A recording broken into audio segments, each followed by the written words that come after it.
for me, this stuff, I understand the emotional stuff that when it's blood, it's blood. I mean, it's and not just blood, admiration for father. You're not going to be able to. I adore my father. That's exactly the point. So there's no winning there. But at the same time, you get judged for hiring him. You get judged for promoting him. And I would assume when it comes later on, like let's just say if you got the job of being a boss by taking out your boss, let's just say if that's the story that we see around in the world.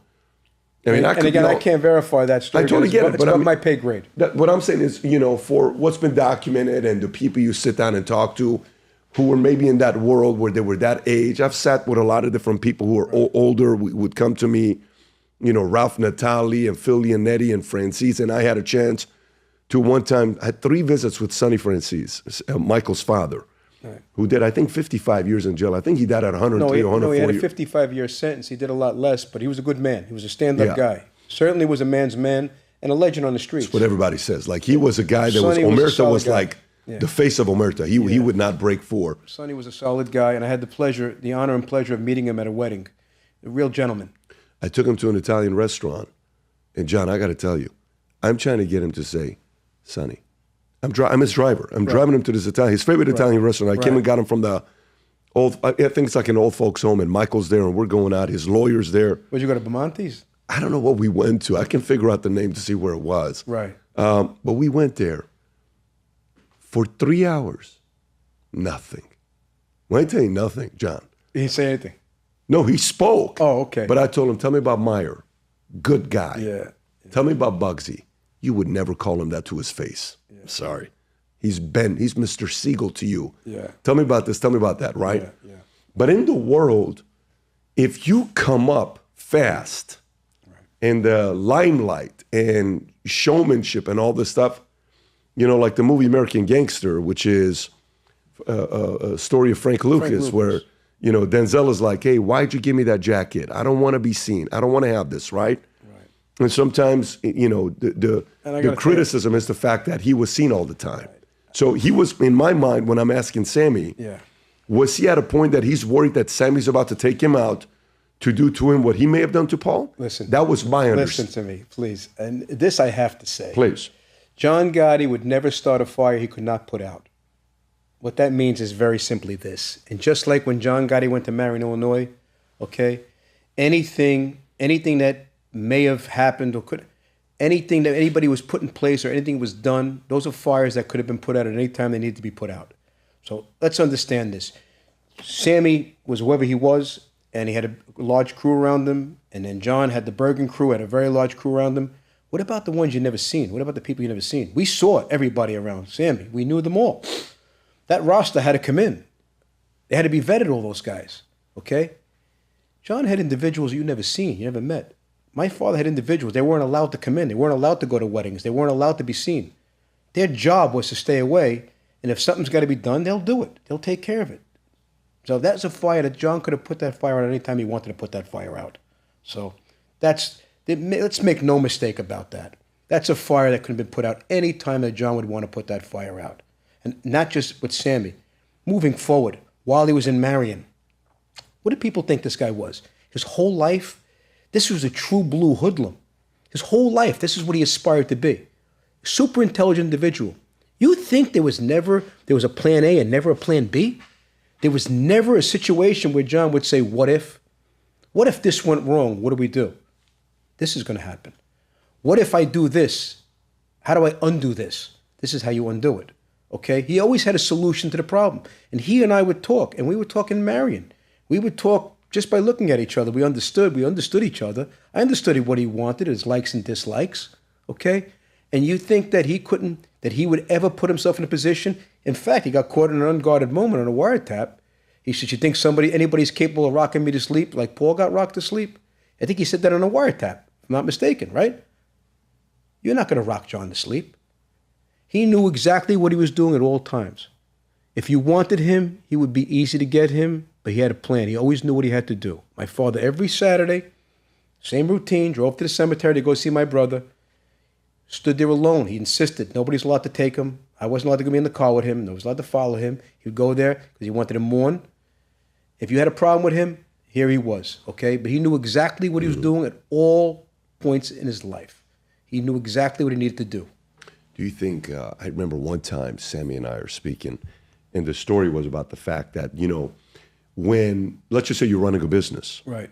And, you know, I'm the guy that's not golfing 6 days a week. And I'm not even saying, that's just an analogy. So I'm a guy that, I started a company, I'm rich now, I'm worth $50 million. I'm golfing 6 days a week. I'm going to the spa. Maybe I'll come and check out the office and all this stuff. But my right-hand guy is the one that goes and checks on everybody. He's there every day, and he's at the office 6 days a week. Right. Now the crew, the field, the customers, the clients are closer to him than they're closer to the one at the top that's the famous guy. Right. Do you think something like that happened with Sammy and your father? You know what I'm saying? The shaking hands. Again, he's a legend in his own mind. Sammy was very popular in Brooklyn. Queens, he was nobody to us. Nobody. In fact, people can care less one way or the other about him. He was very popular with individuals in Brooklyn. Anywhere else, nobody cared about Sammy. We didn't quite understand him and it. That being said, he was no legend to us. He was a cultivation that John moved along. But to even think that he can take on the persona of who John Gotti was, come on. Look, there was something to him. My father was that guy. I got in the car. He went to the Bronx. He stood in the clubs in the Bronx with Frankie Lucasio and the fellas in the Bronx. He went to Brooklyn. He showed up in Brooklyn. He showed up in Queens. He showed up in Staten Island. He showed up in Manhattan all the time. I bought my father a house in the Poconos, and I bought him that house for a reason.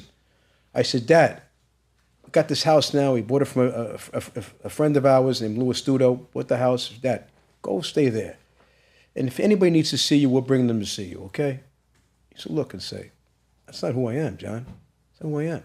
He was out 5 days a week, and even when he wasn't out, he was out.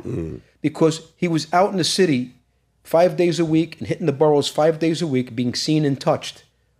Shouldn't have. Nobody else did that. But he had everybody see him and touch him and know he was real. He did that 5 days a week, and then on the sixth day, and even the seventh day, Sunday, which belongs to us, okay, should belong to his family, after dinner, what did he do? He drove to the Bergen Hunt and Fish Club and played poker. And everybody knew to find him there. Another 20 guys would come in on Sunday night and mill around the table and hang out and watch him play cards and go in the back and eat a veal cutlet sandwich. He was always available. The only time he wasn't available was Saturday night. He was with my mother, dinner in a restaurant or home, and Sunday afternoon, dinner at home. Other than that, he was available. In essence, 7 days a week. Was he a good poker player? He was a good card player. His preference wasn't poker. His preference was continental. He loved the continental. You were saying that. Yeah. I adapted that off my father. That was his preference. And they used to play a high stake game, him and a lot of the old timers. Was it risky beating him or no? No. Like if you beat him, he'd pay you and he wouldn't be upset.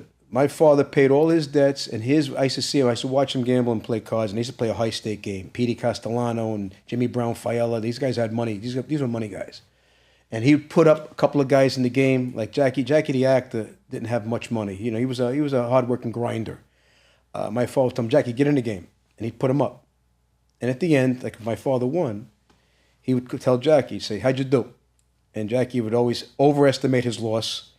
Instead of say I lost 10,000, he'd say I lost 15,000. He says, you cocksucker, you think I ain't fucking paying attention? You lost 12,000. And he'd give it right back to him. And he'd throw it right back to him. He'd give it back to him. He just wanted the thrill. Because maybe when he was younger, you know, it was that he had to be in that hunt. And sure, winning that money was something special.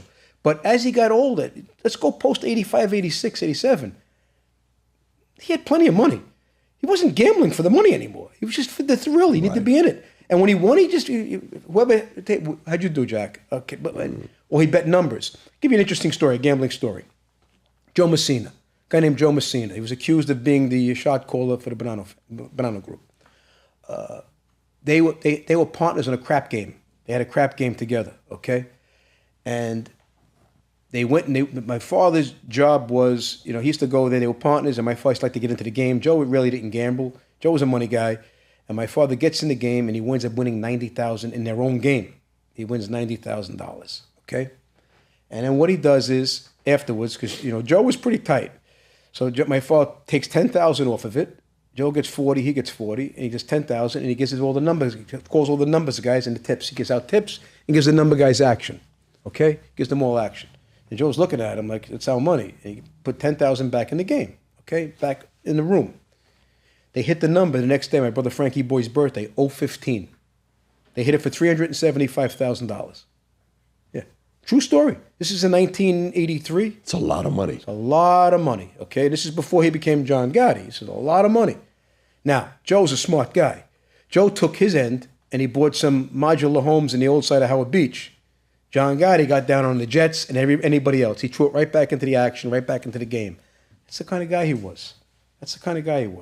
He was a guy that you had to look at him because money meant very little to him. It should have meant a lot more because it gives more stability to your family when you know you're not going to be there. But to him, it didn't matter much. 350 and 83 is 1.1 million today. That's a lot of money. Think about that. That's a lot of money. Think about that. So going back to New York City, you've been there since '64. Yeah, that's all. The only place you've ever lived is New York, minus being out, right? Yeah, I was born in Brooklyn. In Brooklyn, from South Brooklyn, moved to Canarsie at 5 years old. 10 years old, Howard Beach, out to Long Island I moved. You're going to think I'm crazy when I tell you this, but the last 13 and a half years, I've been working on my first fiction book to write, ever. Fiction book to write. And while I finished this book, a year ago, I got the strangest phone call about one of the characters in the book where the guy wanted to meet with me and he read the book. And afterwards, it's like, wait a minute, am I the villain in the book? This is a story about a character named Asher, who is half Armenian, half Assyrian, whose father was involved in the Iranian Revolution, linked to Savak, working with the Shah, that they escape and he gets recruited to a secret society. When you go to the secret society, it's been around for a couple thousand years. They've developed some of the craziest leaders of all time. And they test you. There's unique tests that they have at the society where they test to see your emotional mental toughness. One of the tests that they have is very rigorous. It's purely mental. Of course, there's a physical one, but one is mental and emotional. If you're Armenian, if you're Syrian, if you're Persian, this is a book you're going to be reading and saying, holy moly, this is the kind of stuff you talk about in here? Yes. If you're somebody that's fascinated by history, this is a book for you. Characters. There's a technology that this society, secret society, builds where you go into a vault. I won't spoil it for you. When you go down, they have a technology where you get to sit down and watch and have a 3-4 hour conversation with Tupac. You can set up a debate between Karl Marx and Ayn Rand. Karl Marx is in the book, who wrote Communist Manifesto. Ayn Rand, who wrote Atlas Shrugged, is in the book. Marilyn Monroe explains the concept of seduction and sex in the book. When you read the book, it's about development of the next leaders in the world and how they do it and how they've been doing it for many years. And it's also about how to prevent the end of civilization and how this organization goes about doing it. So, I've never written a parenting book before, but if I ever wrote a parenting book, this is the closest thing to it because it's all mindset, a lot of crazy stories. Again, 13 and a half years. Trust me, I told myself I will not publish this book until I sell my insurance company and I'm fully disconnected from it, where it's no longer my responsibility 100%. When you read this, if you're a creative person, if you like fiction books, if you enjoyed Atlas Shrugged, or if you enjoy Divergent, if you like books like that, I think you're gonna enjoy reading this book. It's the creative side. Business books is very easy. Here's how you do it. Here's how this how it works. This is very creative. If you haven't placed the order yet, now you can order it on Simon & Schuster, Amazon. I'm gonna put the link up below somewhere here, maybe even in my profile. Go order the book and read it. I've never written a book where I can't wait to read your reviews to see what you think about this book. So I'm going on this wild journey and we have some plans with this book here. If you support the things that I work on, I would appreciate you going and reading the book, order the book on Amazon, and then post a review. If you enjoyed this video, you want to watch more videos like this, click here. And if you want to watch the entire podcast, click here.